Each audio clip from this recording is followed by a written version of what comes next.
cita-cita itu mungkin hal yang terlalu signifikan, terlalu sempit.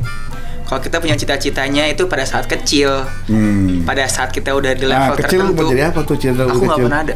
Masa? Iya, aku masih kecil selalu bikin kayak dream kamu jadi apa, cita-cita jadi apa. Aku selalu bilang kayak nggak tahu karena berapa sekali ngebut geber tuh selain latihan habis itu bentuk bahan bakarnya. Mereka udah. Guys, ini Iron diam-diam sudah banyak uang nih, udah kaya nih. Pantas cinta Laura temeh-meh. Jangan pernah berpikir kayak oh kita baru jalan segini. Aku selalu berpikirnya gue udah sejauh ini jalannya. Are you ready? Hai guys, kita bersama lagi di Bamsu Channel. Ngobras sampai ngompol, ngobrol asik sampai ngomong politik. Yang namanya kecelakaan itu pelajaran besar buat seorang pembalap atau atlet atau apa. Hubungan Aero sama Cita Laura gimana? Itu belum bermimpi jadi pengusaha apa gitu ke depan?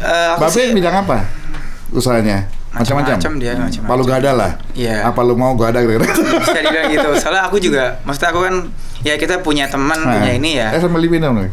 Kita punya teman, punya banyak yang bisa dikerjain ya kerjain aja apa aja. Mengalir aja ya. Karena kalau kita fokusin satu juga, ya susah juga sih nggak sih sekarang. Sekarang semua orang kan, sekarang aja pandemi gini, startup di Indonesia aja berapa kali lipat lebih banyak. Di luar negeri apalagi. Atau menjadi pengusaha jet ski, atau mau jadi pemilik sekolah jet ski terbesar di dunia misalnya, kan mesti kita mesti punya cita-cita. Bisa, aku bisa bilang untuk cita-cita itu buat aku ya, cita-cita itu mungkin hal yang terlalu signifikan, terlalu sempit. Kalau kita punya cita-citanya itu pada saat kecil, pada saat kita udah di level kecil tertentu. Mau jadi apa tuh cita aku nggak pernah ada. Masa? Iya, aku masih kecil selalu bikin kayak dream kamu jadi apa, cita-cita jadi apa. Aku selalu bilang kayak nggak tahu karena pada saat kecil aja aku udah mikir kayak kalau jadi ini nanti berubah lagi, Jadi kita mengalir aja lah. Iya, kita kan di level-level guys, jadi nggak usah kecil hati, nggak usah tiba-tiba bunuh diri mentang-mentang Aero sudah sama Cita Laura tuh belum tentu. Ya betul nggak? Cita Laura dengerin nih. Terus saya dengar ongkosnya mahal juga jadi atlet jet ski ya. Berapa sekali ngebut geber tuh selain latihan habis itu bentuk bahan bakarnya? Untuk bahan bakar sih mahal yang ya? paling mahal. Karena di atas aftur ya? Di atas aftur. Untuk latihan balap. Sekali latihan tuh berapa? Terus semua disupport sama Babe itu ya? Iya. Pokoknya kalau untuk latihan biasa, latihan sehari per mingguan gitu. Rutin lah? Rutin itu pakai Pertamax Turbo biasa. Ya 9 ribuan kan per liternya. Ya 10 ribu lah bilang.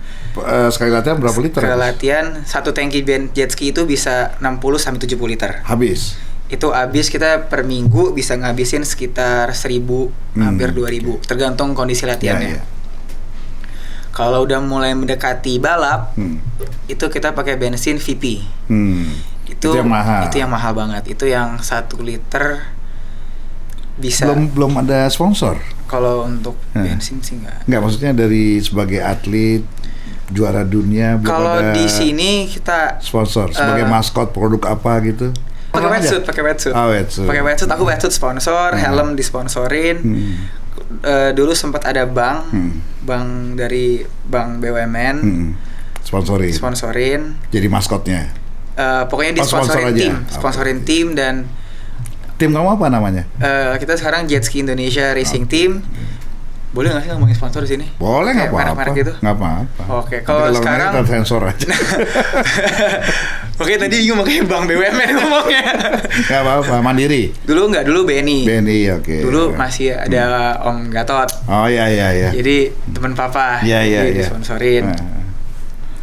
Dan waktu itu juga bukan karena teman terus kita ini emang kita punya prestasi. Jadi aku pakai BNI itu disponsorin lumayan lama. prestasinya emang dari itu naik terus. Setiap tahunnya naik, bener-bener naik sampai akhirnya dapetin juara dunia pertama aku. 2014. Di Amerika. Di Amerika, Lake Havasu City, Arizona. Gitu. Terus kalau sekarang lagi ada dari Indonesian Cloud, juga sponsorin baru aja. Terus sponsor-sponsor di Amerika aku sih kayak helm, terus wetsuit apa semua sih mereka udah. Guys, ini Aero diam-diam sudah banyak uang nih, udah kaya nih. Pantas cinta Laura Temeheme. Nggak jadi YouTuber? Wah, aku aja pernah mau mikir bikin kayak gini. Cuman aku tadi bingung. Bapak aja bisa ngomong sama kamera, aku nggak bisa. Makanya aku tadi ngomongnya begini, nggak bisa ke arah kamera, bingung. Ya tapi pasti kalau Aero terjun jadi YouTuber pasti pengikutnya, followernya banyak, subscribernya pasti banyak karena ini di wanita wajah impian suami ideal, ganteng, banyak duit kan gitu, murah senyum. Di laki-lakinya juga misalnya membayangkan idola kan, bagaimana mencapai prestasi seperti Aero. Tapi kuncinya tadi guys, percaya diri, jangan larut dalam pergaulan yang tidak benar, ya. Kemudian menangkan pertempuran sebelum bertempur, ya, dengan keyakinan yang kuat, tidak boleh minder ya. Nggak boleh minder sama sekali. Dan yang terpenting adalah tahu apa yang dilakukan, ya. Tahu apa yang ku mau lah kira-kira gitu. Apa pesan-pesan Aero ke teman-teman milenial lain, terutama yang ke adik-adik atau yang selevelan Aero lah, ya. Karena bagaimana bangsa ini ke depan perlu anak-anak muda yang akan mampu, yang bisa mampu nanti memimpin bangsa ini, memimpin 270 rakyat kita ini, mengamankan lebih daripada 17.500 pulau, jangan sampai pecah-pecah, dan menjaga jangan sampai kebinekaan kita ini rusak ya gara-gara berbagai isu agama, suku dan ras. Apa pesan Aero kepada teman-teman sesama milenial nih? Kalau buat aku sih selesaiin apa yang kita udah mulai selalu. Jadi jangan pernah kita putus asa hanya karena ada satu kayak hiccup di hidup kita yang misalnya nih, kita mendadak susah atau kayak ribet atau gimana. Kita jangan pernah stop hanya karena hal kecil yang padahal kita jangan pernah berpikir kayak kita baru jalan segini. Aku selalu berpikirnya gue udah sejauh ini jalannya, kenapa stop di tengah-tengah. Jadi makanya aku untuk jadi juara dunia juga banyak halangan-halangan, hambatan yang pasti ada terjadi, yang masuk urusan pacar lah kira-kira. Guys, dengerin, jangan hentikan apa yang sudah kau mulai, kan gitu. Langkah besar dimulai dari langkah kecil. Jadi jangan ragu, maju terus, pantang mundur ya gitulah. Benar, ya. gitu banget. Kira-kira apalagi Aero yang bisa disampaikan ke kaum milenial seumuran Aero nih? Harus tetap konsisten, komit sama apa yang udah dilakukan, dan jangan menyerah sih. Jangan menyerah ya. Jangan menyerah. Pernah diputusin pacar nggak? Enggak sih. Hah? Yang benar. Hah? Pernah ditolak nggak? Pernah? Belum pernah. Hah? Yang benar. Ntar gue bukain nih rahasia nih. Belum deh. Belum. Siapa sih wanita yang jadi impian Aero? Siapa ya? Wah. Yang belum kesampaian. Belum kesampaian. Yang aku suka banget ya. Kalau artis, bukan artis sih, kayak Kendall Jenner, ya gitu-gitulah. Wah, keren. Kalau adik punya pacar nggak? Adik ada. Ada. Lu belum? Belum. Ya. Nah inilah susah. Kenapa? Soalnya beda-beda. Dia orangnya lebih aku soalnya mikirin, ya maksudnya kayak yang ada yang kerjaan apa semua, jadi emang. Sekarang lagi mikirin kerja apa? Aku ada kayak. Lagi set apa? Sama teman-teman sih kebanyakan, ada yang kayak mau IT. Kafe nggak? Biasa lagi mikir muda, ya. Ini lagi ada omongan juga. Karena peluang bisnis pandemi saat ini maupun beberapa tahun ke depan yang paling mungkin dilakukan oleh anak-anak muda itu kafe, makanan ya, food and beverage, lagi sekarang aksesoris, jadi lebih murah lagi rentalnya. Sama atau lagi ini apa namanya, startup ya. Startup ya. Tapi bukan startup komedi. Beda-beda. Ada nggak apa bayangan gue pengen buka kafe, gue bikin bangun startup apa gitu? Ada. Cuman aku juga harus ngelihat kayak misalnya mau investasi untuk bikin kafe segala macam kan nggak segampang itu. Yeah. Kayak apalagi kita ngomong misalnya F&B. F&B kan bisnis yang buat aku udah punya sistem, kita bisa pakai sistemnya, cuman karena aku nggak pernah, aku mendingan ngajak temen aku yang udah pernah dan dia bisa handle manajemennya. Yeah. Dan memang sekarang ini Aero nggak bisa kita bisnis sendiri, kita harus bisnis bersama teman-teman untuk membagi resiko. Memang keuntungan akan terbagi, tapi resiko juga akan terbagi. Nah, karena kehidupan lebih banyak di laut, barangkali bisnis yang cocok buat Aero tuh bikin semacam apa, beach club ya. Aku itu emang bagus ya gitu. Kemudian dari pulau ke pulau, kan kita banyak pulau 1000 tuh ya, bikin dari pulau ke pulau bikin apa namanya semacam touring, trip itu menarik sih. Dan dengan modal kegantengan, saya kira follower akan banyak, wanita kita akan ikut follower kemana, ke pulau-pulau.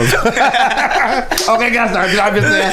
Oke, jadi itulah beberapa nasihat pengalaman dari Aero, walaupun Aero hidup di tengah-tengah masyarakat megapolitan yang luar biasa di Amerika, tapi Aero mampu memisahkan antara pergaulan yang membawa dirinya ke pergaulan positif, tetap sekolah sambil mengejar prestasi. Terima kasih atas perhatian kalian semua. Apa yang disampaikan oleh Aero dengan pengalaman luar biasa, petiklah yang baik-baik, tapi semuanya baik kok ya. Cuma Lauranya aja yang belum. Assalamualaikum warahmatullahi wabarakatuh. Oke, ini ada. Selamat ya, sukses terus ya. Rasanya gimana Aero? Pertama kali mendapat medali, rasanya gimana? Pengalamannya kan sama excited? Pertama kali tuh excited. Kan aku pertama kali ikutin dapat ini pertama kali kan multi event. Aku tuh nggak ngerti yang namanya multi event, single event dulu. Aku masih ini main-main aja. Iya, pokoknya buat aku mau balapan di Oman kayak di Muscat kayak mau di Amerika, di Indonesia, buat aku it's just another race buat aku. Tiba-tiba heboh. Oh, dapat emas gini. Aku yang kayak dapat emas ya? Iya, aku sampai kayak nggak, ngomongnya emas beneran nggak sih atau cuma sebutannya emas? Sebutannya emas. Oh, nggak emas beneran. Kalau masalah gue rampok. Nggak mungkin, ini Asian Games nggak mungkin karak beneran. Oh iya. Pasti ada lah kadar karaknya, cuman sebutannya aja ya. Iya. Cuman aku selalu mikir kan kayak gue balapan untuk jadi juara 1. Kayak orang selalu nanya, banyak kayak media nanya, target berapa? Kayak target 1 lah. Kenapa target 1? Ya kita kalau miss ya 2 ke 3. Kalau kita target top 5, miss ke 6 7. Ya nggak lucu. Aero, ini banyak atlet kita sekarang ini di ujung hidupnya nih menderita karena pekerjaan tidak jelas, tidak lagi diperhatikan oleh pemerintah, sehingga banyak juga ini agak miris cerita medali-medali kemudian digadekan. Iya, aku tahu. Nah, Aero melihatnya gimana? Apakah negara sudah harusnya negara kan memberikan perhatian penuh terhadap orang-orang yang pernah membawa nama baik Indonesia di kancah internasional? Nah, di pundak Aero nanti ini Aero harus perjuangkan atlet-atlet yang pernah membawa nama baik Indonesia ini tetap harus dapat jaminan sosial dari negara sampai dia mengakhiri hidupnya dan keluarganya, barangkali itu juga penting. Iya, karena buat aku nah itu terkait dengan yang saya tadi udah siapin lo masa depan lo kan. Karena buat aku kalau ditanya ya secara pribadi tanpa ada apa-apa, apakah seorang atlet mau menjadi atlet? Pasti akan jawabannya enggak. Terutama di Indonesia. Sekarang karena masa depan nggak jelas. Nggak ada jaminan. Hanya karena kita suka dan kita senang pada saat kita olahraga. Menggelutinya. Iya. Tapi untuk kita ngomong ditanya secara benar, seorang atlet mau nggak jadi atlet? Kita disuruh lari-lari setiap hari belasan kilo. Apa yang kita dapat? Ya, karena olahraga di kita ini belum menjadi industri. Iya. Kalau di Amerika dan beberapa negara maju lainnya Eropa itu jadi industri, sehingga si atlet apapun itu jadi miliuner ujungnya, kan Iya. begitu. Itu kan Amerika itu kan jago untuk apa ya? Ngebungkus marketingnya itu kan jago banget. Aku sih cita-cita aku sih aku pengen Indonesia biar Oke, bisa kayak lu gitu. jadi pionir. Oke guys, cukup nggak bisa habis. Ya, makasih. Selamat ya. Hebat juga, thank you. Bro and sis, jangan lupa subscribe, like, comment, and share. Dan terima kasih sudah menonton di channel ini. Salam, sampai jumpa lagi.